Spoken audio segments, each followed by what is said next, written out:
debate. The Honourable Member for Mississauga-Streetsville.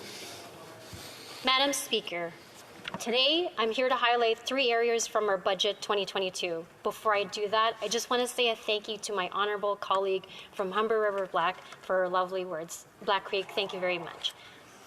To start, I'd like to share with you a story about a Mississauga resident named Norma. Norma immigrated here to Canada in 1989 with her family.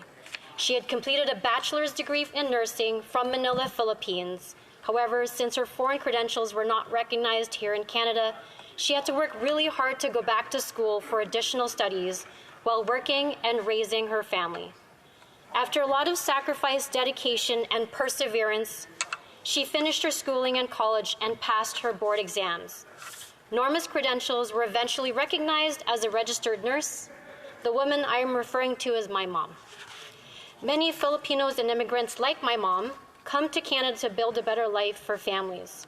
I'm excited to share that in Budget 2022, we propose to provide $115 million over 5 years with $30 million ongoing to expand the Foreign Credential Recognition Program. This will help up to 11,000 internationally trained healthcare professionals per year get their credentials recognized and find work in their field. It will also support projects including standardized national exams, easier access to information, faster timelines, and less red tape. That will reduce barriers to foreign credential recognition for healthcare professionals. There are many immigrants like my mom who have the critical skills and experience required to fill the job and labor shortages that we have in this country today. In a 2009 report, the Canadian Nurses Association predicted that Canada could see a shortage of 60,000 full-time nurses by 2022 as a result of the retirement projections. We know that this is further impacted by the negative effects of the pandemic. This pandemic has really shown the public the value of nurses and healthcare professionals in our overall healthcare system. As such, I want to take a moment to say thank you so much to our frontline workers who continue to take care of our families and loved ones and who have carried the greatest burden during the COVID pandemic. Your hard work and dedication are truly appreciated. Mom, I want to say thank you for sacrificing so much for John and I. And after 25 years of service in the long-term care industry, I'm so happy that you are now enjoying your retirement with Dad and your grandchildren. Another major concern that worsened during the COVID-19 pandemic was family and intimate partner violence. Family and intimate partner violence is any type of controlling or threatening behavior, physical or sexual violence, or abuse between intimate partners or family members. In 2020, police in Peel, which includes my riding of Mississauga-Streetsville, responded to more than 18,000 incidents of family and intimate partner violence. This averages to about 50 disputes every day or 2 per hour. Most incidents never get reported.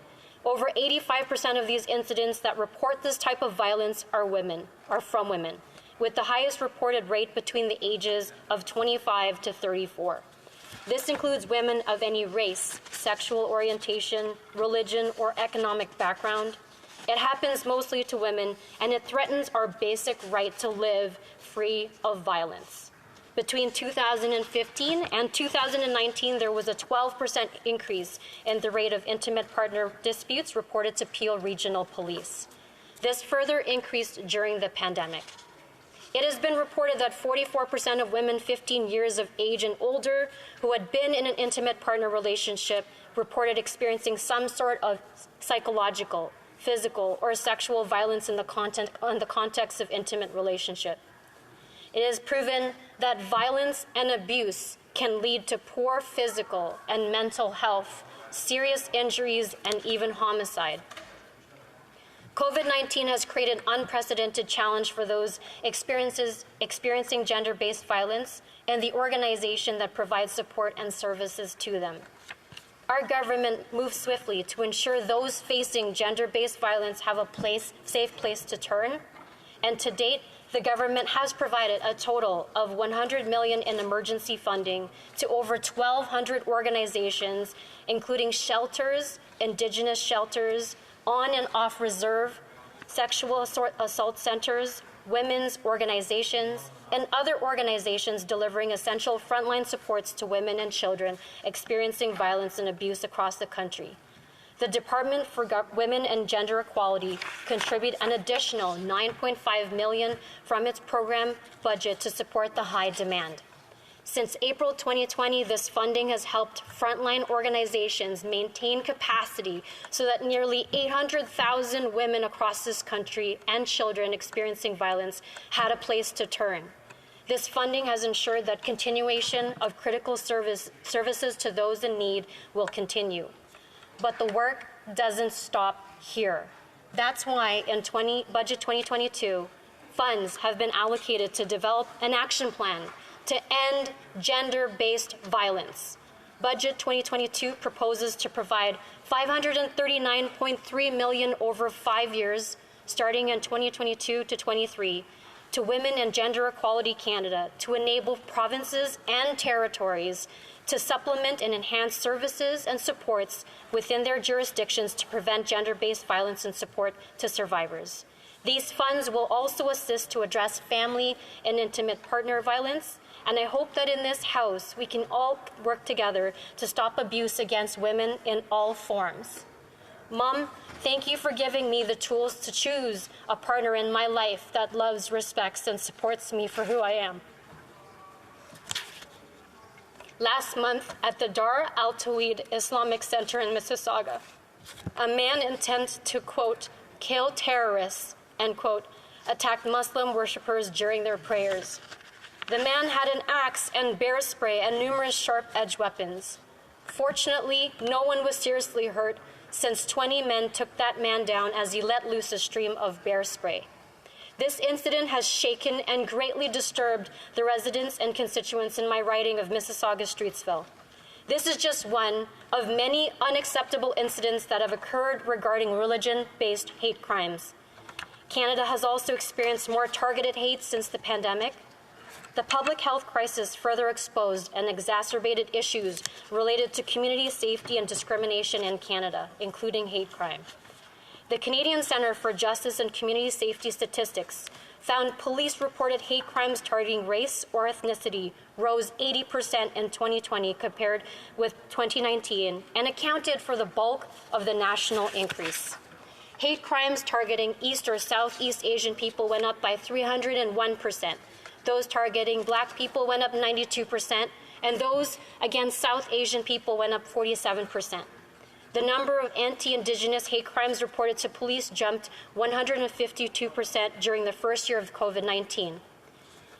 In Budget 2022, $85 million will be allocated over 4 years to launch a much required anti-racism strategy and national action plan.